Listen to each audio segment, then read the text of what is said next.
Hi, and thanks for joining us. On today's show, I'm joined by my good friend and co-host Chris Strichen from the Red Rebel Alliance as we look back at the Southampton fixtures and forward to the Porto game in the Champions League.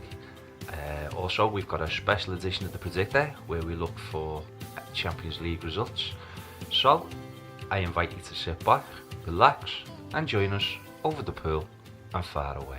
So, Chris, thanks for joining us today. So let's just get straight into it. Why not? My feeling is we're finally back to football. No real dodgy decisions. No aftermath. No thing. It was just about the football. 3 points. Not the greatest game in the world, but it's nice to be back and just talking about football. I'll start it off. What did you think about the game? Um, Without it being our most vintage performance, I thought we got the job done. Um, the two goals were those two at the moment are just on fire. They seem to be reading each other's minds. Um, yeah, I thought Southampton probably had the better of the first half, arguably, until they ran out of steam on 60, 70 minutes. They probably had the better of the second half as well, apart from the goal. Um, but yeah, we'll take that all day long. 2-0 away. Yeah, for Clean me, sheet, I clean mean, sheet, carry us doing well. yeah, for me it was just one of those routine games that you kind of have to make look easy. I thought Southampton did us a big favour. As I said in the lead up, I was worried about Shane Long, and when he came on, he was probably their biggest threat. But in terms of what we did, we didn't get out of. I'd say for us, we didn't even get out of first gear, to be honest. And if you can come away with a 2-0 win after playing pretty average for the majority of the game, that's got to be a good sign, surely. Absolutely, yeah. I thought for the majority of it, I thought Van Dijk and Matip looked alright. Matip was a little bit shaky in places, but I think that's I don't know whether it's nerves or what they know between Matip and Lovren. You know, the way we've been talking about Matip, I started thinking about this and I thought, I'm a big fan of Matip. But if I'm being honest, in recent games, I couldn't say that he deserves his place over Lovren. And I'm thinking to myself, what's changed? What's the big difference with Matip? Because even when he first came here, he looked like a couple of people were going, "Oh yeah, good spot on Matip. He's going to be a worldie." And for me, it's just the fact that he's never been in a settled team, and also the fact that at Schalke, the thing about Schalke is they play, or they did when Matip was there. To be honest, I haven't seen all that much of them recently. I should watch a bit more Bundesliga outside of Borussia Mönchengladbach, but that's another story. But yeah, they played a more conservative, solid brand of football. And if you know anything about Schalke, the players that really stood out in terms of what they were about were the defensive players. Obviously, the captain was Howard Edge, and I think that settling influence next to Matip was a lot bigger than we seem to have realised. And they also played. Neustadter was one of their defensive midfielders, and obviously they had Goretzka in there, and there was another one I can't think of his name now. But they had that many defensive players, do you know what I mean? That you could throw a stick at them. So Matip wasn't asked to be one of the only two real out and out defensive players. And to be honest, even our centre back players aren't. You can't really say they're out and out defensive the way they bring the ball forward. So I think it's about giving him the time to adapt and for Van Dijk to become the leader. And then I think that's when we'll see the best of Matip. But at the moment, even as someone who's a massive fan, there's questions to be asked for the lad. Yeah, definitely. I mean, do you think, looking at it now, that you probably overrated Matip then? Or are you saying that he just needs to be in a more solid unit? I'll be honest, I must have overrated him because I thought he was just going to come in but maybe it's not that I overrated Matip, maybe it's I overrated us. Yeah, maybe. Maybe I'm whatever the point I got something wrong along the way. Do you know what I mean? But I'm talent wondering. Uh, wise, no, not at all. Talent wise, he's got it. yeah. Um, I'm wondering whether, as a ball playing centre half, whether he's going to be too similar to Van Dijk. Van Dijk's already for me running the back four. You can see it a mile off. Yeah. He's already rubber stamped himself for the next captain. I wonder whether he's too similar because he seemed to work. Van Dijk seemed to work well with Lovren, and I know Lovren's a ball playing centre half as well. He's got a hell of a pass when he's on his game, but he'll also do the no nonsense stuff. He's not afraid to put it in Rowe's head. Whereas Matip's going to try and play, and Van Dijk's going to try and play. There was a couple of times. If you look at the teams down the years, you've had one ball playing centre half and one no nonsense centre half. Maybe we're asking for too much with Van Dijk and Matip. Maybe, but maybe not. I mean, I think it's more just about how they'll click as a partner. I don't think styles. I think it's always been overrated when you talk about styles. And if you put two good centre backs, two intelligent, good centre backs together, who've got practically everything. Like the thing that Van Dijk gives you that Matip doesn't is that extra pace. He's more likely to get back, if you beat him, which not many people do, as like up to now is shown. So I don't think it's going to be an issue from that. I think it's going to be more who gels with him as a player and as a person. I don't think that one style over any other style. I get it. Like Hippier and on show worked brilliant together because Hippier was the man who was dealing with the danger before it came, and then when it did come on show, had the pace to get back. If to cover Hippier, I get all that. But at the same time, Hippier and Carragher worked, and neither of them had an ounce of pace between them. So I think it's more just about.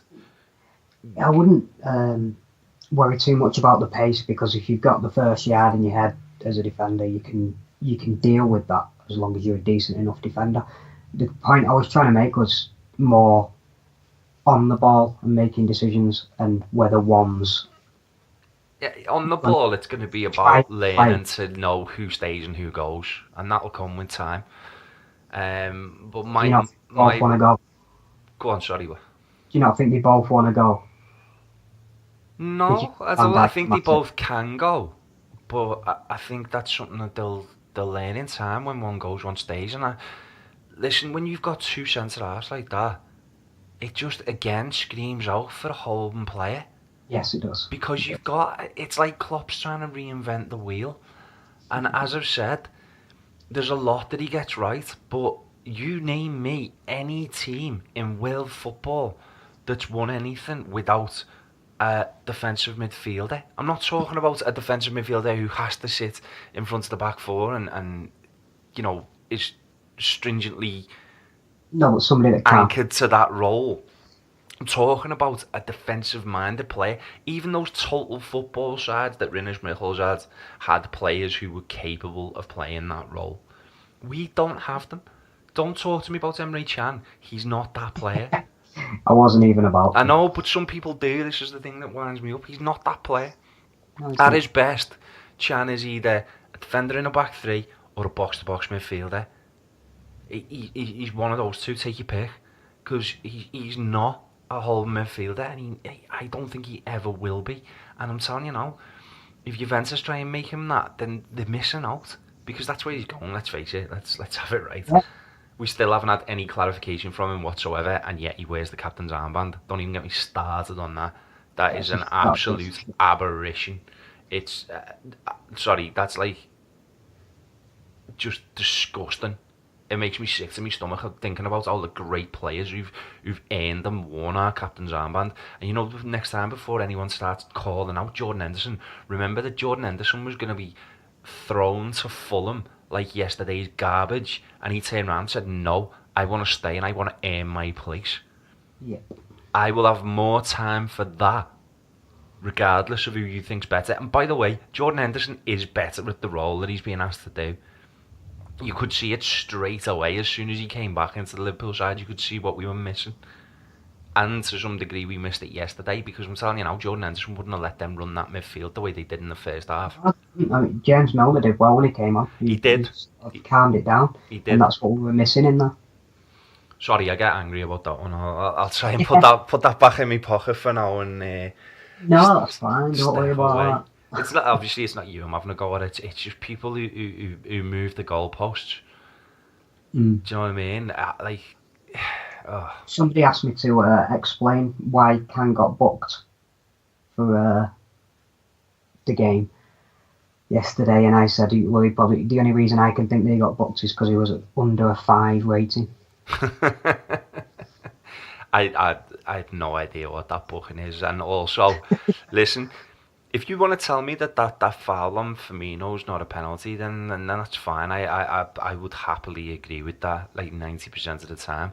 But the decisions that have been going against us recently, that's a penalty. Yes. It's not a penalty. It's not a penalty. And if you want to look at it logically and look at the context of the game and what was happening and take into consideration the whole wider story, then it's not a penalty, because it's a nothing incident. And if you're going to give penalties for that, you're going to give penalties all day long. But they are doing. But exactly, against us they are. Yeah. So I don't get that. Back, yeah, if you take a step back and look at the bigger picture, that's a stonewall penalty. But it only is. It's a soft penalty, but it's a stonewall penalty, because if it's not, then there's no continuity at all. Because they are giving things for less than that. He had his arm round his neck, basically. Yeah. Round his shoulder and round his neck. Yeah. Did he drag him to the floor? No. I've no problem with that not being a penalty. I've genuinely no problem with it. Other than the fact, the type of soft penalties that have been given us against us recently. Like, I wouldn't look twice at that usually. Go on, sorry. I wouldn't look at that twice. I'd just go, oh, it happens. It's in the box. He's not really getting to it. It's not going to be a goal scoring opportunity or anything like that. It's not, there's not enough in it for me. And I get he's gone around the neck. Things like that, they happen. Do you know what I mean? When you're in the box and you're battling, things like that happen. Unless it's like stone wall, he's hanging off him for a while, and just let it go. Yeah. Let it go. Let them play. Should be the motto. Let them play. Unless it's something dangerous or something that is, like, if you're one-on-one and someone brings you down, something like that. Other than that, just let it go. That'd be my way. But because of the way the game is now, you find yourself going, how's that not a penalty? How's that not a penalty? Every single thing. That's what they've turned the game into. Yeah, that's the way they've got us thinking now, yeah.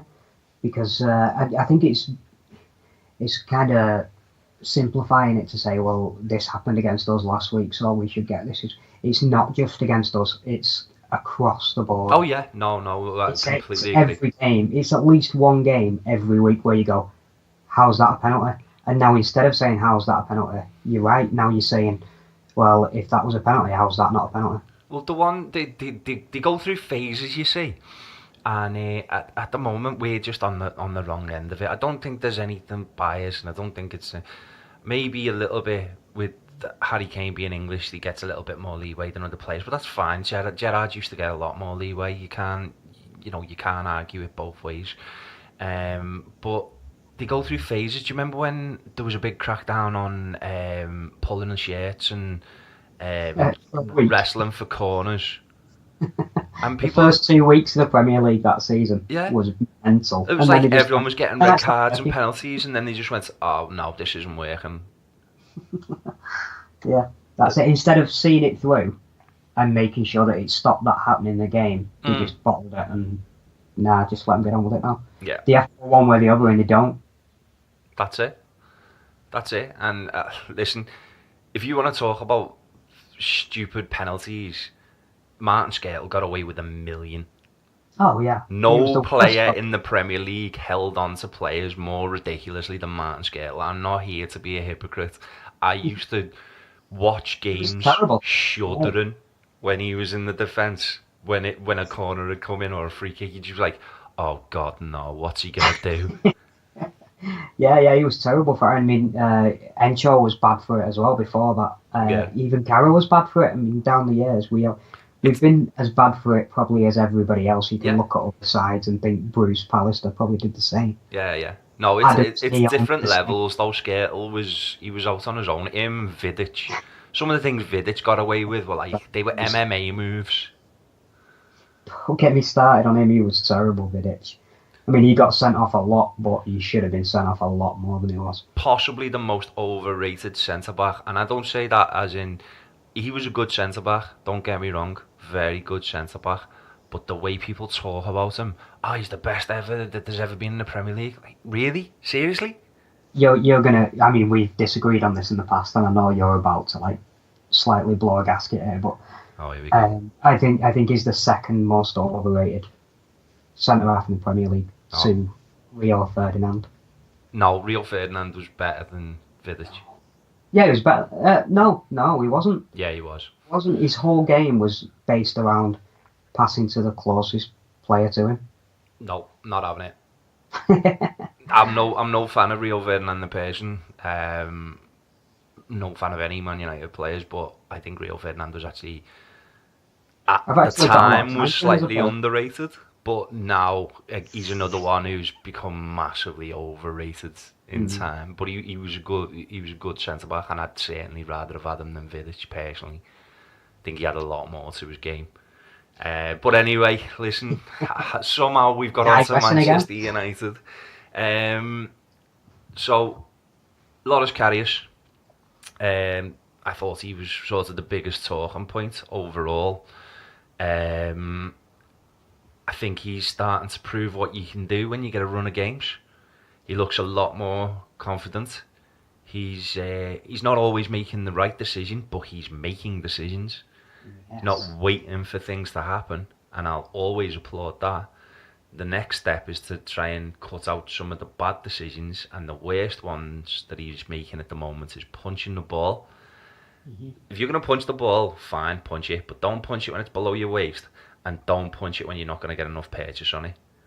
Yeah. They're the two rules for punching the ball. I'm not like one of these people who says you'd have to get two hands on the ball. I think sometimes punching the ball is the right thing to do, and I think sometimes putting two hands on the ball is the right thing to do, and I think it's more of a cultural bias for us.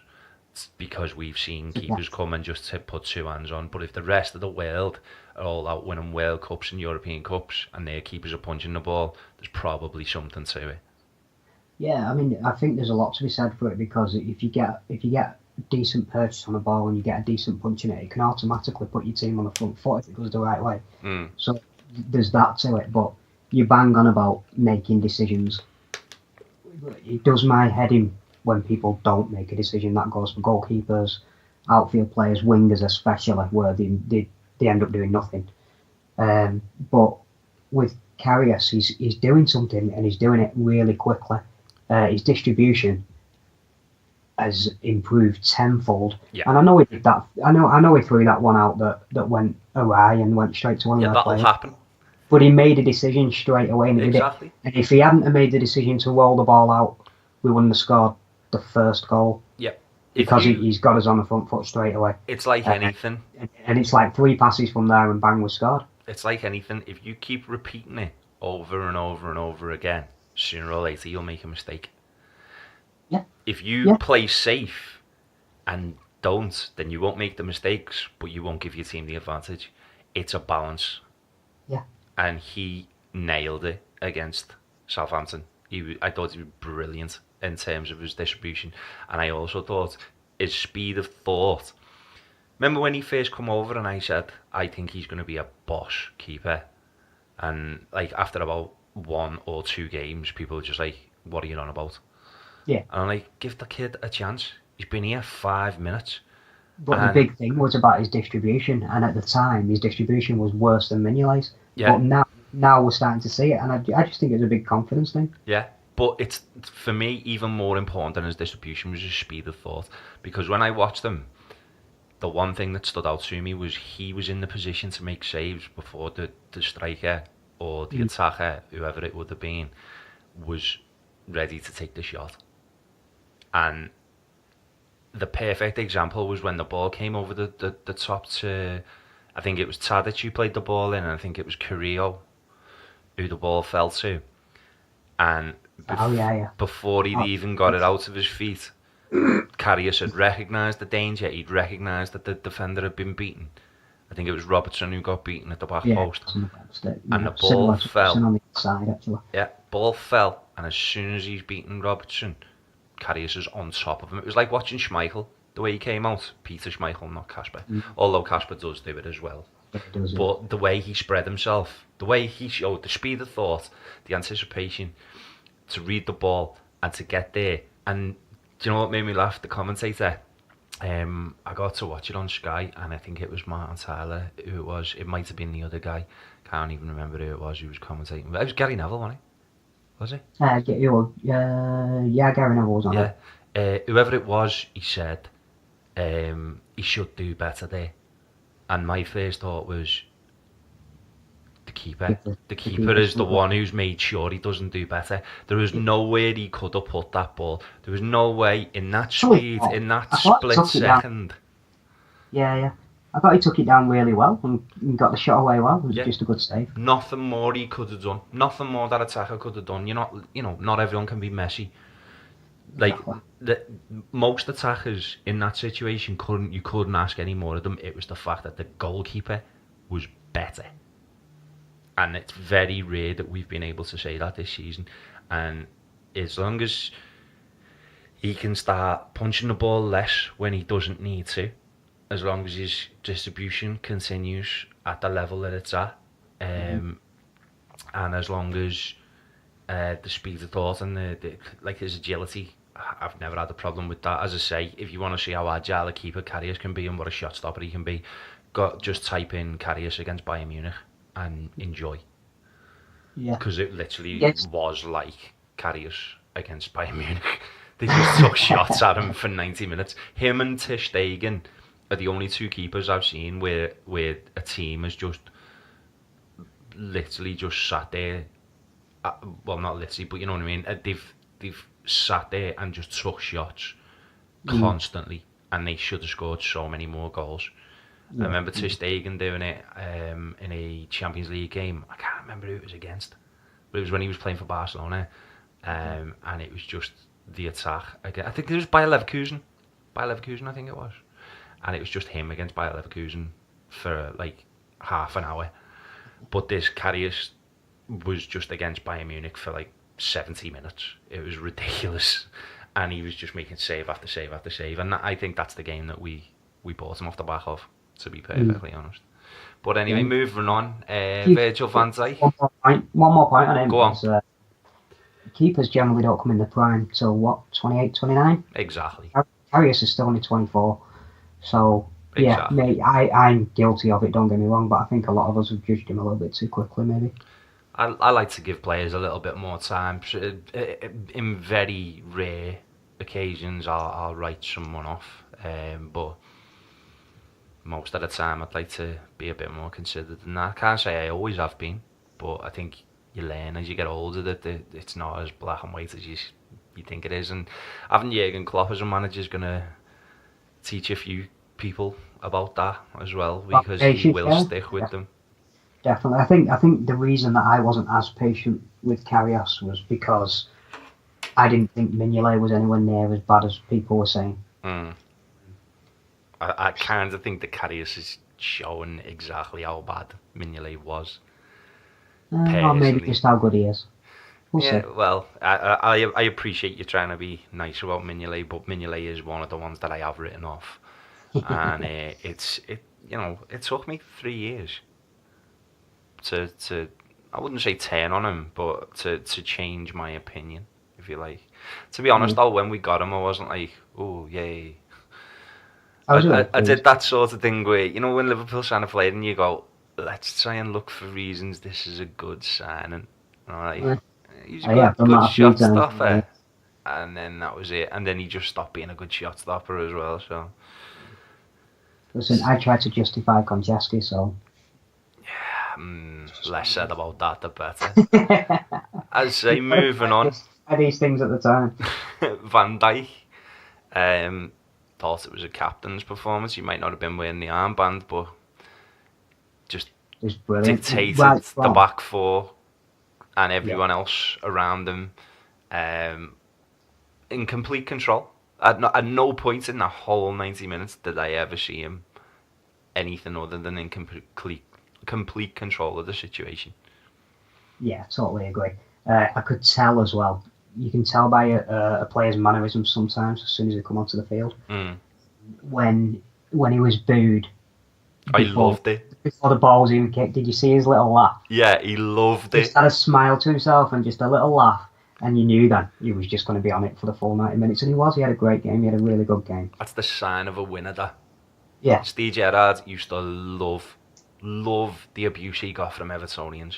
Yes. Loved it. Thrived on it. Top players will thrive on that. Messi. Watch Messi when he goes to the Bernabeu. Yeah. He loves it. Loves it, yeah. Of course they do. Because they know they can do something about it. They don't.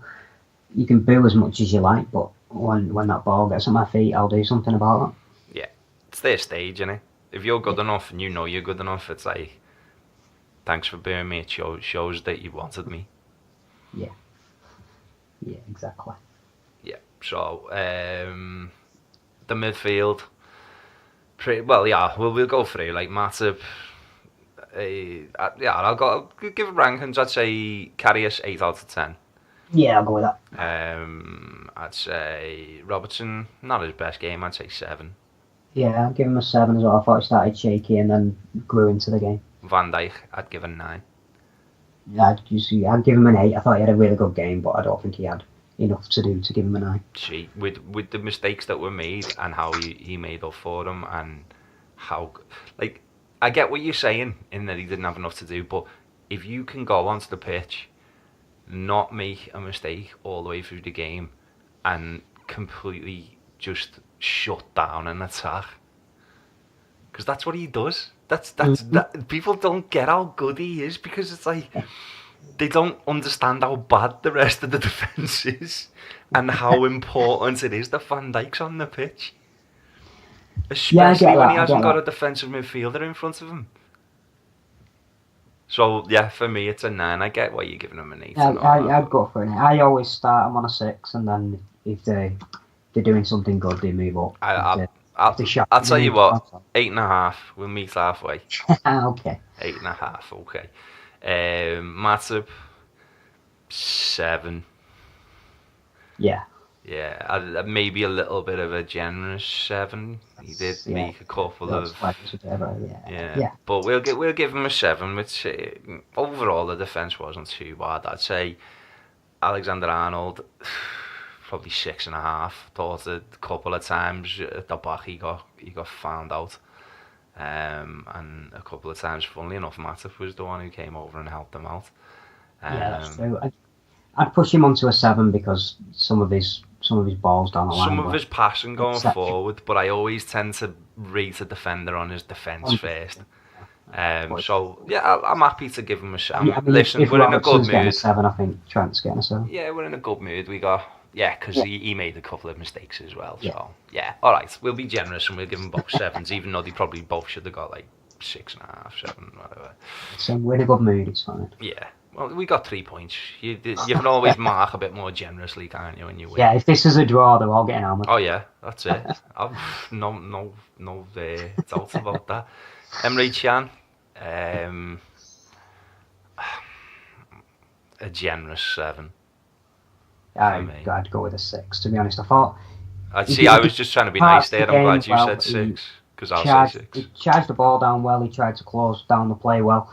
I just didn't do enough on the ball for a captain and someone who probably the onus is on in that midfield. See, I thought we were still being generous, but no, if to be honest with you, if we're talking true ratings, I probably would have gone off 5. Thought he let the midfield get away from him, and when it came time for someone to stand up and put their foot on the ball, he just didn't do it. There's being generous, and then if Cam's a 7, then Van Dijk's a 10. Yeah, so alright then. Let's say 5.5 again. We meet halfway. Oxlade-Chamberlain. Again, I'd say about a 5. He was poor. Yeah. Very poor. You're going to give Cam that. You've got to give Oxlade-Chamberlain. It's his worst game for us so far. Yeah. Wijnaldum. 6. Yeah. The game really did bypass the midfield today. Well, listen, at half time I came on and I just said, listen, it might look comfortable now, 2-0 flatters us, and if that midfield doesn't sort it out. But luckily the defence was on it, and the attack was on it, and the goalkeeper was on it. Yeah. So, you got away with it, but it's the same, for me, it's the same old story. That midfield is bang average. Especially with quite a narrow midfield as well. When you've got those 3 in there, yeah, you've got to be more solid than that. You can't be relying on your back 4. It's your job to stop it getting there, and we didn't do that all afternoon actually. Yeah, no, I think. Listen, it's really weird with Klopp, and I can't get this right. I get that he wants his midfield to be strong, and he wants them to be physically fit and athletic, but he keeps buying players that aren't really midfielders, aren't central midfielders anyway. I don't know. They are central midfielders, but they're not. Chan, right, for example, he's not what you call a box-to-box dependent, consistent midfielder. So I don't see all the hype around him, and I don't see why we're bending over backwards to try and keep him. And that, without a doubt, is his best position as well. Exactly. And then you've got Wijnaldum, who on his day can look like a worldie, but again, he's not the first person you'd put in central midfield with his skill set, is he? No, he's very neat and tidy on the ball when he's on his game. He can get out of little tight situations. He'll pop the ball off, and he's very neat and tidy like that. But do you get much more from him? Probably not. And I'd say Oxlade-Chamberlain, he kind of gets a pass because he's still learning what's expected of him. But the worrying thing for me is he came in like a house on fire. Obviously he was introduced slowly, but then when he hit it, he was like, this kid's boss. He's shown us exactly what we've missed, and he was showing up the rest of the midfield, to be honest. And now it's like he just looks exactly the same as the rest of them. Yeah, only not as good defensively. last couple of performances, obviously yesterday. I don't know about you as well. I don't like him on the left side of that sense. I want him on the right. I think he covers Trent Alexander-Arnold or Gomez really well when he's on the right. He gets back much better. Yeah, I don't think there's any reason to have played him on the other side either. No, listen, Klopp knows what he's doing, and maybe over time it'll be shown to be different, but at the games that I've liked him are the ones where he's been on the right side of that midfield 3. So for me, it's a bit like, if it ain't broke, why fix it? Maybe it's a game where Klopp thought he could afford to have a look at that. I suppose if you don't look at it, you don't know. I don't know. I'd say that's a bit arrogant to be doing that in the middle of a Premier League game, but yeah. All right, we'll go with that. Up front, I'm going to give Mane a 7.5, and the reason is because it didn't fall for him, but he never stopped trying, and he was a nuisance. Not as much as the other 2, but he was important to that front 3, and I think he is always going to be overshadowed if the other 2 are playing the way they are, but it doesn't mean he had a bad game. Yeah, I totally agree. I'd even be shading towards an 8. I thought it was much more like his old self. It was a constant thorn in their side. Like you say, because of how the other 2 are playing at the moment, he gets overlooked a little bit. And recently that's been because of his own performances as well, which haven't been great, but I thought he played really well yesterday. Listen, it's Good Mood Monday. Let's give him an 8. I would have given him 8 if he'd have scored. that's what the only reason I said 7.5, because he needs that goal. But Yeah, yeah, does. I'm happy to give him an 8. His work rate was, I wouldn't go as far as to say tireless, but he worked hard. And as I say, he was a constant thorn in the side, and he gave the other two a lot more space to operate in by the way he was playing. Definitely. And now we come to the fun part. I'm going to say Mo Salah, and I'm going to give him an 8.5. Okay. And you know why? Go on. Because he should have scored more. Yeah, but I think people are overrating in terms of what he's actually doing. I think he just gets a 9 straight away, just because he's Mo Salah. And the reason I'm going to say 8.5 is because, yeah, he worked hard and he took his goal well. But if you compare how he played to how Firmino played, I'm not giving Firmino a 10. I'm going to give Firmino a 9. And I think he was slightly better than Mo Salah. And I didn't think there was anything approaching a 10 in this game. So that's me reasoning. I'd give Salah a 9. And I do very appreciate what you're saying. I think he is massively. I think if everyone else starts on a 6, he starts on a 7. Yeah. For a lot of people at the moment, and that obviously affects it. Sky gave him man of the match, and I was surprised at that. He got man of the match just because of his name. Yeah, Firmino was man of the match all day long, and he'd get a 9.5 from me.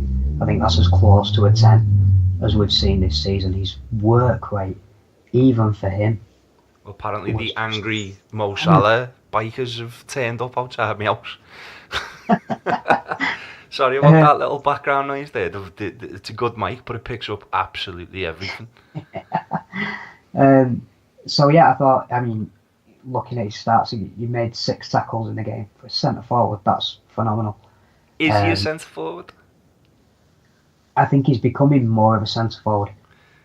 See, I think he's growing more into that. Well, that finish is not the finish of someone who's not a centre forward. That was a really good finish. It shouldn't be understated. It was cool, calm. First time, it was a lovely little finish. And I think he is becoming more of a number 9 for me. I think I'm not going to go as far as to call him a centre forward. I think he's still on the right side of a 3. And I get where people are coming from, but I think it's more the tactical genius of Klopp. In that, What are you talking about? You're talking about Firmino? I'm on about Firmino. Oh yeah, Firmino's definitely number 9 now. No, I was talking about Firmino. Sorry, I think the bikers sent me west. No, that's what I was saying about. That's as close to a 10. No, he's a centre forward now. There's no two ways about that. Just because of the fact that he has so much more to his game. He's not a traditional centre forward in that, he's not the guy you're going to lump the ball to. But his finishing has improved. Yeah. A lot. Listen, he's the kind of player.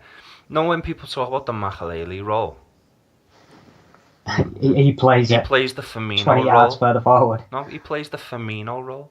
I think it's got to the point now where he has uniquely, like the Makelele role was a redefining of a role that already existed. I've never seen a player like Firmino. Yeah, it's a very fair point. Yeah, it'll probably be called that in the next few years. Like, has there ever been? Am I being a bit like? Is this hyperbole, or is he creating a position? Is he redefining? It's very difficult to argue with. You could say Danny Ings did it at Burnley, but never to the same degree and never against the same opposition. Yeah, Danny Ings wasn't dropping into midfield though to start attacks and. No, he wasn't. He wasn't doing that as well as the pressing. Firmino might have to now redefine because of him. We might have to redefine the idea of what a complete centre forward is. Yeah, it's like having 12 players. Yeah. It really is the amount of work he gets through, and the fact that he drops into midfield and he's still there to put chances away. uh, At times, it's like having 12 players. I've never seen anything like him. I've seen centre forwards who work hard. I've seen centre forwards who can bring people into the play. I've seen centre forwards who can score goals. I've seen centre forwards who make goals. I've seen centre forwards who run off and make space for others, intelligent play. I've never seen one who links it all together the way he does. No, especially now because his goal tally's right up there as well. I mean, he's got 20 and 36 now. It's ridiculous. So, we are seeing something so unique. Yeah. And I don't think certain people, either be it Liverpool fans or outside of Liverpool, they can't quite grasp what they're seeing. No, 12 months ago he was still getting stick from certain quarters. I mean, I wouldn't be surprised if he still is now. Listen, I'll be honest, mate. 12 months ago, I was still on the fence of do we need another centre forward. Now, if Firmino's name's not on the team sheet, I'm like, oh no. Yeah. We can't play anywhere near as well. Like, it's a great thing, but it's a bad thing as well. Because now you've got to go out and find a Firmino replacement. So. Yeah, there isn't one. Exactly. And listen, Danny, it's why I want Danny Ings, and it's why I'm not bothered that Sturridge left. Sturridge comes on, you make a major decision, a major tactical decision to change up everything because he's not going to do what Firmino does. Danny Ings comes on. Fresh legs. Yeah, Danny Ings comes on, you don't really... You change it, but you don't have to... It's not a drastic... You still know Danny Ings is going to chase everything. Yeah. And you still know that he's going to be a goal threat, and you still know he's going to be playing people. And like you said, when I said to you, have we seen it before? You quite rightly said, well, Danny Ings, it's not to the same degree, but he is comparable in that type of player, and they're the kind of players that we need to be looking for going forward. Yeah. In effect, they're changing the way that the whole game's played by the way that they're dropping in and chasing the ball down, defending from the front.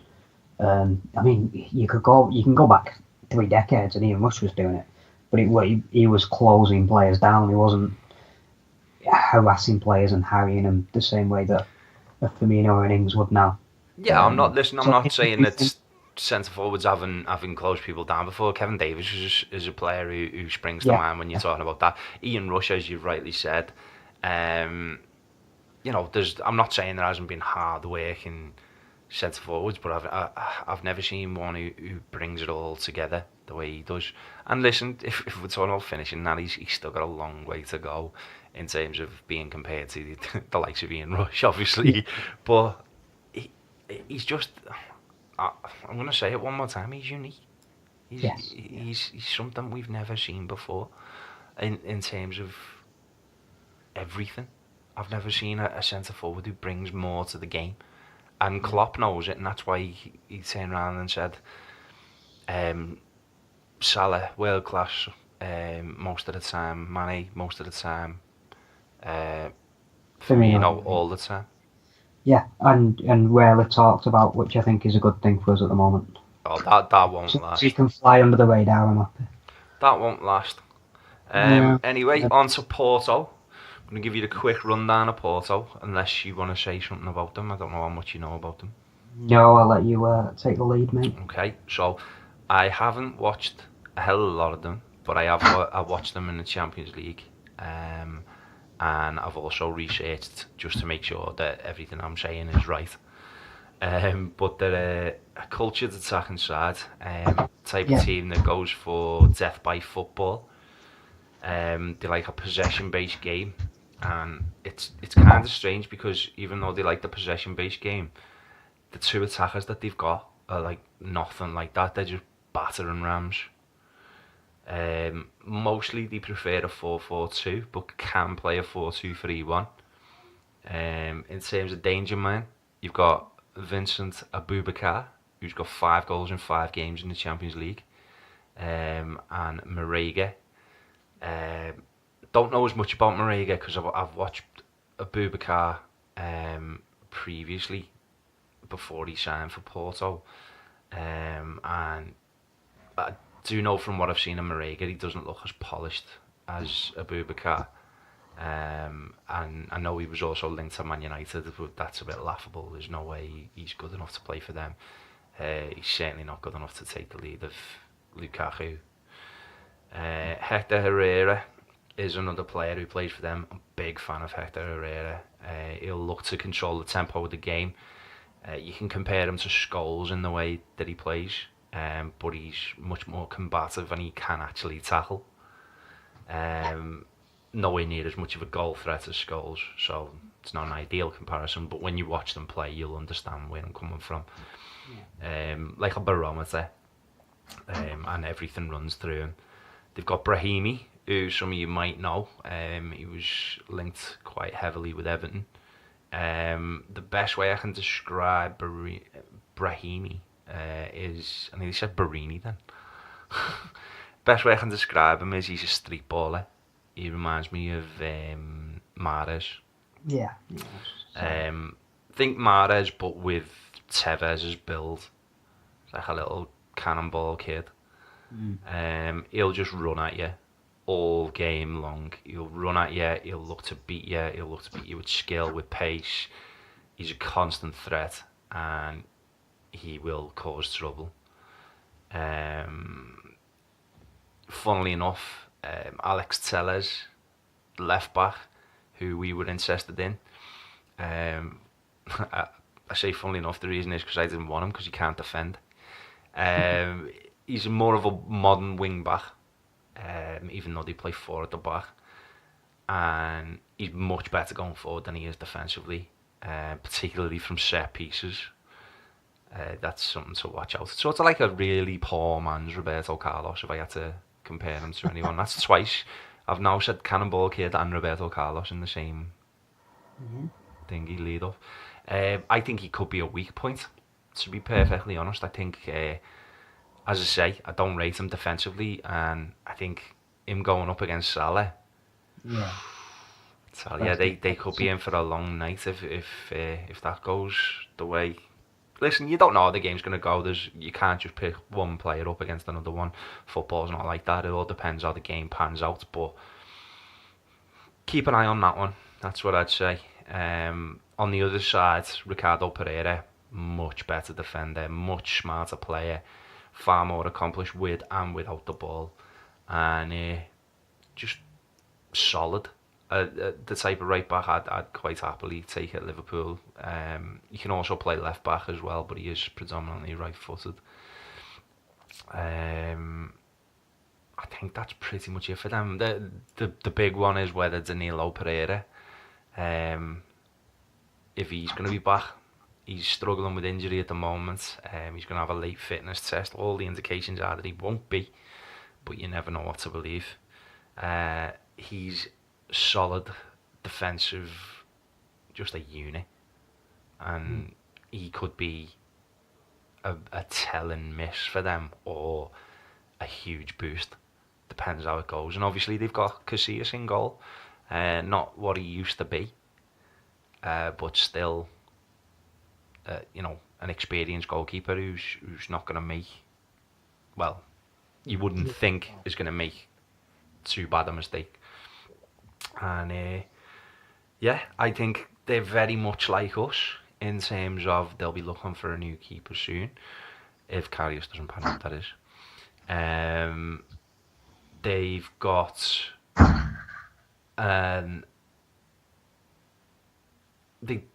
they'll press, but nowhere near the degree that we press, because no one really does press like we do. But they like to play inside your half, and then when they lose the ball, they'll try and win it back quite quickly. A lot of European teams play like that. They take a bit of a cue from Barcelona or Man City, if you like, and they're deadly going forward. But the only difference is they've got a much better midfield in terms of moving the ball quickly to their strikers. It's going to be an interesting game, and I'll give you my prediction in a minute. But what do you think from the Liverpool side, Chris? I think, going off what you've just said, you've done a lot of research into Porto, where I haven't this week. I think if they're going to come and try and play football the way that they generally do, I think obviously that's going to play into our hands. It always does when someone tries to go toe to toe with us. Yeah. We generally come out on top. Even against City, we did. I'd say in both games, even though we got battered in one before the send, even though we got battered in one after the sending off, I think over the 2 games we were the better side. However, how deep does he play? He's not deep. As I say, like think Paul Scholes, centre midfield, just pulling strings. Yeah. See, that worries me with the way our midfield played yesterday. If our midfield's redundant and he gets on the ball and gets enough space to run the game and dictate the pace, then that could be a worry. But I think it's a dream draw, to be fair. And we haven't played them for 11 years, but we've also never lost against Porto. So true. You would expect to be in the hat for the next round. Yeah, it's dangerous to say that, but I think especially with us coming back to Anfield and the atmosphere that we can create, I can't see them. As long as we're not terrible defensively, I can't see them outscoring us. No, I think it's going to be quite an open game. Yeah. I think Liverpool, both teams to score, is probably the bet if you're a betting man. And even if it was like a 2-2 draw, I think that'd be enough to get us through, to be honest. They've got they know from previous experience, from history, that going to Anfield is not going to be easy. So they're going to give it all they've got in this home game. And I think that could play into our hands a little bit. They're not the type of team that are going to try and sit back and all. I mean, the last time I saw them, they played against Monaco and won 5-2. And there was 2 red cards. Nice. One apiece. So, you know, they're not going to sit in and make it frustrating for us. No. That's not going to be that kind of game. I wonder, with you talking about the fullbacks there, be interesting to see how much praise Salah comes out with and whether Mane gets knocked if he doesn't have a great game. If they're right backs, as you're saying. It's a tougher night for Mane, I would certainly say. It just makes you wonder if that's generally been the case as well, because there's a lack of left backs in there. I think it's fair to say. Yeah. So maybe Salah has the easier one anyway. Maybe, but don't forget, there's a lot of tactics wise, the way that he's being allowed to. It's come to the point now where you're even questioning, is he a forward? Yeah. Where he just floats inside and he does what he wants, basically. We've basically got 3 forwards, and none of them are forwards. It's the beauty of Klopp. It's the genius of the man. Yeah, it's the fluidity is incredible, and I think for Mane, it's just he's trying to get used to a new role, and it was a lot easier for him at first, and I think he kind of got found out a little bit on the left, and I think he's just trying to adapt, and I'm with Klopp. He's got world class ability, so just leave him to it. He'll work it out. Yeah, he will. Predictions time. Fun. Juventus against Tottenham. It's Champions League edition. Yeah. Where are we going first? Juventus, Tottenham. Juventus, Tottenham. Yeah, I think even at Juventus, I think Tottenham are playing very, very well at the moment. Oh, he's giving it to Tottenham. I'm going to say 1-0 Tottenham. I think they'll just keep knocking on the door and eventually get through. Well, do you know what? I'm going to agree. Get your money on that, people. Yeah, I think, I don't know about 1-0, I think maybe 2-1 Tottenham. And I think Juventus are there for the taking at the moment. They're not the Juventus of old. They're not the type of team that are going to sit back and put in one of them incredible defensive performances. They're not that team anymore. And I'm not sure how to pronounce his name. It's one of the few that I'm not sure about. Is it Dybala? I've heard Dybala. I think it's Dybala. I'm going with Dybala. He is a doubt for the game, and he's a big miss for Juventus. And I think it just seems right in the form that they're in, and the fact that Juve aren't 100%. I think the upset could be coming in there. Yeah. FC Bâle against Man City. How many do you fancy? I think this one. Bâle bad at home, you know. You can't not really bad at write home, them but I off. just think, I don't know. I think City will probably just go and do a professional job, which is normally a phrase I hate because it's normally said after a game, and after a game it just means we didn't play very well, but we got the result. But going into the game, I think they will just do a professional job. I think they'll come away 2-0. I'll say 3-1 City. Real Madrid against PSG. Yeah, exactly. You're going to look like a fool, whatever you say. Yeah, this could literally go anyway. This could be pure egg on the face, depending on what you say. I'm going to say that Real Madrid have to get a result at home. Ooh. It's going to be so difficult going back there. And with Zidane's job potentially resting on these two legs, I'm going to say Madrid will get a result. I'll go 2-1 Real Madrid. I'm going to go 3-1 PSG. That's how much it could go either way. Genuinely right. PSG, they were built for this. This is what they're looking for, that respect that was taken away from them by Barcelona, and Real Madrid are not in a good way at the moment. It's not clicking for them. I know it's Real Madrid in the Champions League, and that should be respected and all that, but this front three that PSG have got, oh my God, when they turn it on, they turn it on. I was there and I was like, oh well, you know, maybe it won't work out. No, I've been proven. I've made once bitten, twice shy. This Paris Saint-Germain team are the real deal, back to front, and they've got another player who's just starting to come through now called Lo Celso. Yeah. Okay, it's a new name to me. Yeah, keep an eye on that kid. 21 years old. I think. I don't know. I wouldn't know. It's too early to make comparisons. Just let him be who he is. But he's like a number 10 who is as tenacious a number 10 I've seen in years. He's got all the technical ability, but he's just like a Wolverine trying to get the ball back. He's boss. He's amazing to watch, and he's got a hell of a future ahead of him. You know what's really, really scary? What? Kylian Mbappe has just turned 20. Yeah, Kylian Mbappe is the best young player in the world, bar none. Just turned 20. He's different class, that lad. Well, you know Steve, who's on the podcast a couple of weeks back.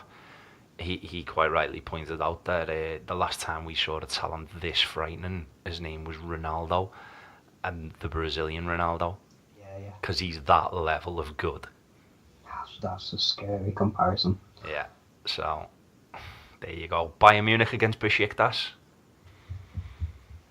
Bayern Munich 2-0. I'm going to say 1-0. I think this could be a bit tougher for Bayern than they're expecting. Besiktas are quite a solid team. I think the second leg will be tough. I don't think it's going to be a walkover, and I think the second leg will be interesting if Besiktas can come away with a result, and I think that's what they'll be going in there thinking. So yeah, I'm not going to go. Listen, Bayern can just turn it over. It could be 4-5. I could look proper stupid. I'm well aware of that. I could look stupid with the Real Madrid. I think at the stage in the Champions League that could happen in most games. So. Yeah, but I'm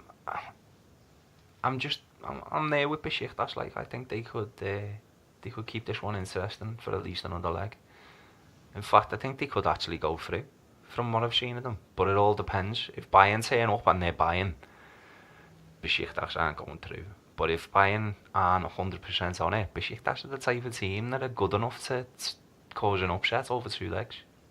And that atmosphere, going back to Turkey, I wouldn't fancy it. I wouldn't fancy it. Chelsea against Barcelona.